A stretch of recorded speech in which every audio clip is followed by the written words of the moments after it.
Good afternoon, everyone. Welcome. We're going to get started. Thank you for being here.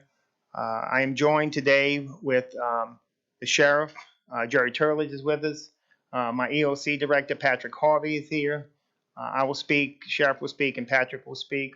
I'm also joined by several council members representing Council District 2, Bo Black, representing District 3, Corey Arbro, representing District 4, Stuart Gouy, and representing District 5, Mr. Benny Rousseau.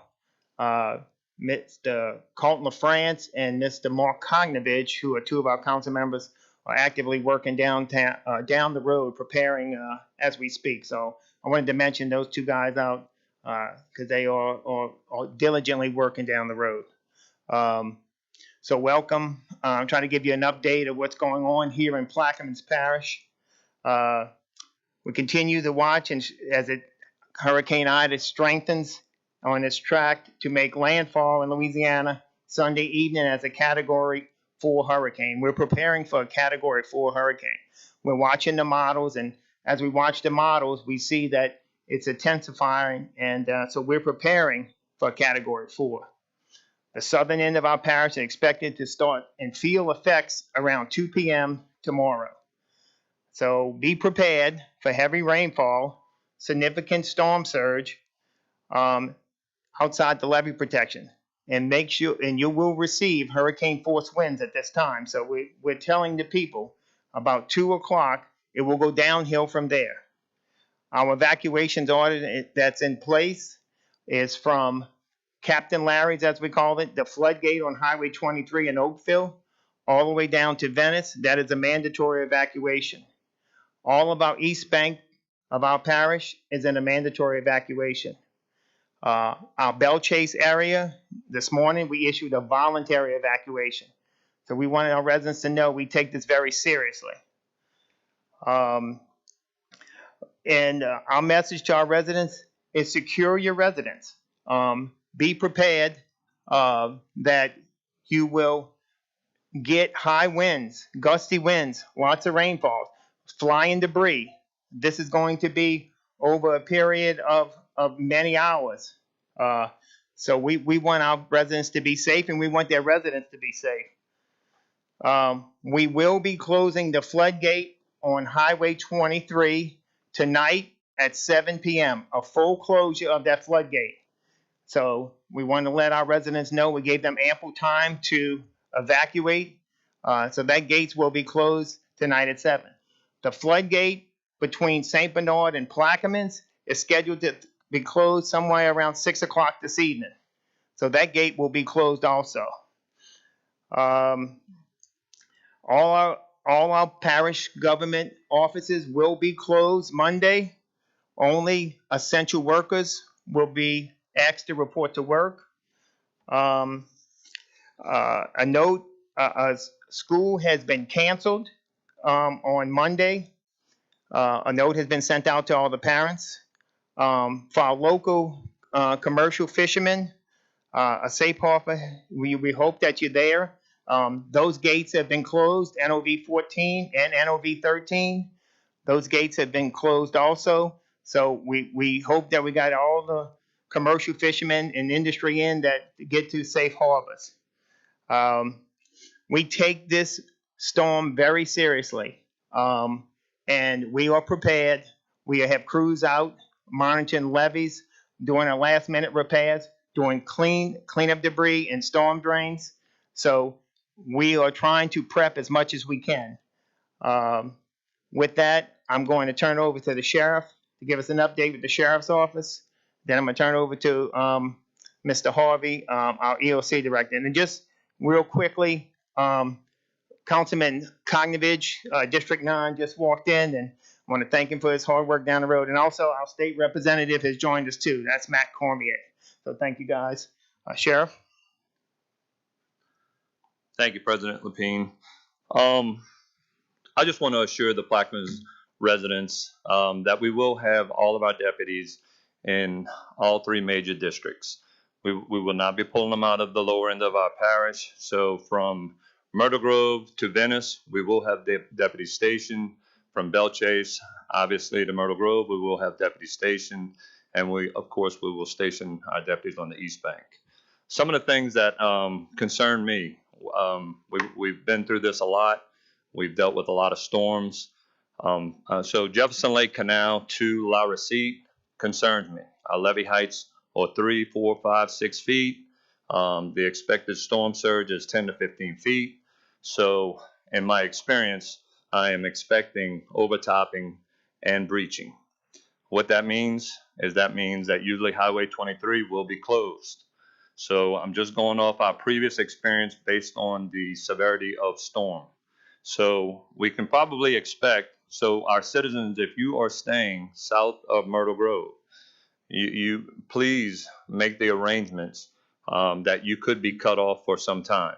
So that's why we urged everybody. I think the president and our council have been putting out a lot of good information, making sure that we keep everyone safe. But if you are hunkering down, make sure that you have the necessities that you need for an extended period of time. So those are my concerns. We're very worried about this storm, and we're hoping for the best, but preparing for the worst. Thank you. Good afternoon, everyone. My name is Patrick Harvin. I'm the Director of Homeland Security and Emergency Preparedness for Plaquemines Parish. I've been in contact with the National Hurricane Center Director Ken Graham and also National Weather Service here in New Orleans over the past several days, and we have very concerned with the Hurricane Ida. It's still, we expected to get the impacts starting tomorrow afternoon around 2 o'clock to be receiving the tropical storm force winds off the mouth of the Mississippi River. And from then, everything's going to deteriorate throughout the night into Monday. Landfall is expected to be, around the Houma, Dulac area on Sunday night around 7 o'clock. And we're on that bad side of the storm. As stated, the storm surge will be 10 to 15 feet on the from that side to the west bank of Plaquemines Parish, and then 7 to 11 on our east bank side. As Sheriff Turlich stated, our levees from Alliance to the West Point Lahash area are running between 3 to 6 feet. We expect some severe overtopping, if not breaches, in that area, which will inundate Highway 23 from the northern end of the parish to southern end of the parish. Also, for the residents that stay in our Jessup Bend area, those levees are between 7 to 11 feet. So we issued the mandatory evacuation for that area yesterday once the storm surge was lifted. National Hurricane Center stated that there will be some wobbles in the forecast and the track and everything, but they're very confident in this track heading up that way. We haven't seen a storm like this for Plaquemines Parish probably since Katrina, a Category 4 storm approaching this area. So we urge all residents, please go ahead. If you still have some time, evacuate. You're going to be without power for an extended period of time, and what that means after speaking with Entergy is, it could be up to 2-3 weeks or more before power is restored to our area. A Category 3 and 4 type of storm, it takes a while for that power restoration to happen. And it's not just power that's going to be affected. It's going to be our water, our sewage, cable, internet, phone lines and stuff. People depend on cell phones nowadays. Not all cell phones have cell phone towers have generators and all. So, means of communication and stuff is going to be might be very limited. So that's why we're urging people, please, listen to us. And, if you have the opportunity to get on out of here. Also, as we spoke about the evacuation of our residents, we transported 34 residents as well as 10 pets up to our point-to-point shelter in West Monroe. They left here a short time ago. And earlier this morning, the Riverbend Nursing Home has evacuated their residents as well to their point-to-point agreement. So, please, residents, listen to us, listen to your local news media, local meteorologists and stuff, and, get out of here if you can. Thank you. Thank you, Director Harvey. I forgot to mention also, we joined today by our District Attorney Charles Bailey. So I apologize, Charles. I'm going to ask my colleagues if they would have a statement or would they like to say something or update in this district. Yeah, thank you, President Lapine. I do have an update for the Belchase area along Woodland Highway. Belchase pump number 2 is at 33% capacity. We have 3 pumps there, 2 are down. It is unfortunate, however, we do have redundancy pumps at Belchase number 1, which is just down the canal in Barrier, which has 4 pumps that are fully operational. So that is reassuring. However, I now do anticipate street flooding, specifically in the Fort St. Leon neighborhood, as well as the Springwood neighborhood. Fort St. Leon pump station at Mildred is operational and is being run by Jefferson Parish. As Patrick said, we really do anticipate, and this is the big thing for the Belchase area, is power outage. And it's going to take a few weeks possibly to have that restored. So if you have an opportunity, this is your last chance to evacuate. If not, you have to be prepared to allow the sheriff's office and the fire department and first responders to respond to the folks who are going to be in dire need in the lower end and east bank of this parish. So please do not take up their time when you have the ability to evacuate if you can. With that said, I'll be on my phone, or you can contact me on social media, other ways, and I'll respond. Thank you. Yeah, I'd just like to thank Sheriff Turlidge and President Lapine for all their hard work and collaboration together, doing a great job. Bill pretty much carried everything I was going to say, but just like to add that the Barrier Canal has been pumped down, and there are machines on site to remove the lilies ongoing as we go. And just again to stress what Councilmember Black stated, that there's still time to get out, and if not, be prepared to be without power for an extended period of time. And as of right now, you still have time riding through District 3. There's still several houses that have a lot of items in the yard that could be potential projectiles. If you could please go out and remove those. If you need any help, please contact me on my cell, and I'll be more than happy to help. Thank you.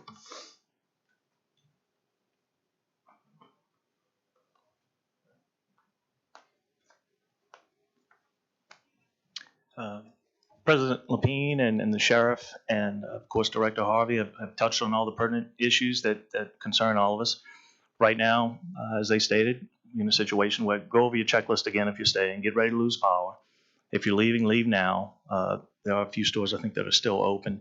And we put our faith in the levee system and the great professionals that we have spread about this parish. We have Louisiana Air National Guard in certain locations. We have state troopers and, of course, our great local police force. And I'm sure that President Lapine joins me and the rest of the leaders here in praying for a favorable outcome. Thanks.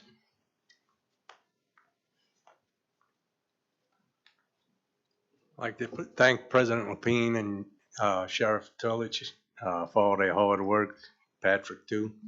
I just came from Venice. We just closed Tidewater Road, putting sandbags across. We closed Triumph opening. Been trying to tell the people to, now is the time to get out, because once the road floods, and like they said, they're going to wait 2-3 weeks for electricity up here. It might be longer down the road. All the stores are closed, so you won't have nowhere to go get anything. No gasoline if you had a generator. So just to be on the safe side, I'd leave now if you have the opportunity to. Thank you.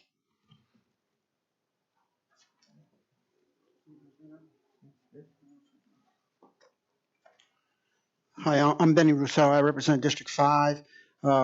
Without repeating most of the comments that you've already heard, my concern is the Jesuit Bend area, more specifically because of the Barataria Basin and the storm surge that will be coming up the basin.